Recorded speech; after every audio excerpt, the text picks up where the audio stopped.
नमस्कार शेतकरी बंधूंनो, मी प्राध्यापक तानाजी पवार. पुणे जिल्ह्यातील चाकणजवळी दुर्गवडी हे आमचं गाव. वडिलांची शेती आहे. सर्व्हिसच्या काळामध्ये शेतीकडे दुर्लक्ष झालं होतं, परंतु मी निवृत्त झाल्यानंतर शेतीकडे थोडं लक्ष द्यायचं ठरवलं. परंतु शेती करण्यासाठी लोक उपलब्ध नसल्याने आणि मी निवृत्त व्यक्ती असल्याने तेवढं मला करणं शक्य नव्हतं. परंतु मला एक आमचे भारत इंगोले हे ग्रस्त आमच्या इथे असतात. त्यांनीच स्वतःहून मला विचारलं की या ज्वारी करायची का सर, आपण असं असं करूया. बोललं ठीक आहे, हरकत नाही, मी तर करणार नाही, परंतु तुम्ही जर कष्ट करणार असेल तर अवश्य करा. भांडवल पुरवण्याचा मी प्रयत्न केला आणि त्यांनी त्यांचे कष्ट त्या ठिकाणी पणाला लावले आणि अतिशय उत्तम प्रतीचं हे ज्वारीचं पीक आपण पाहताय सगळं हे या ठिकाणी आलेलं आहे.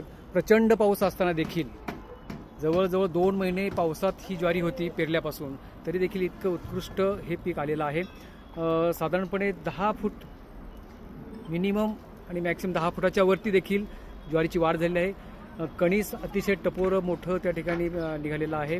दाणे आता भरण्याच्या अवस्थेत आहेत आणि गावामध्ये हा एक चर्चेचा विषय झाला आहे आणि बऱ्याच ठिकाणी अशा प्रकारची ही ज्वारी आपल्याला हिंडून देखील मिळणार नाही पाहायला. परंतु हा प्रयोग या ठिकाणी सक्सेस झालेला आहे.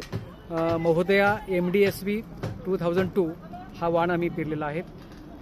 कडवा किंवा चारा आपण म्हणून त्याला अतिशय उत्कृष्ट प्रकारे या ठिकाणी तो आलेला आहे आणि नेहमीच्या चाऱ्यापेक्षा त्याची हाईट 1.5 पटीने आहे.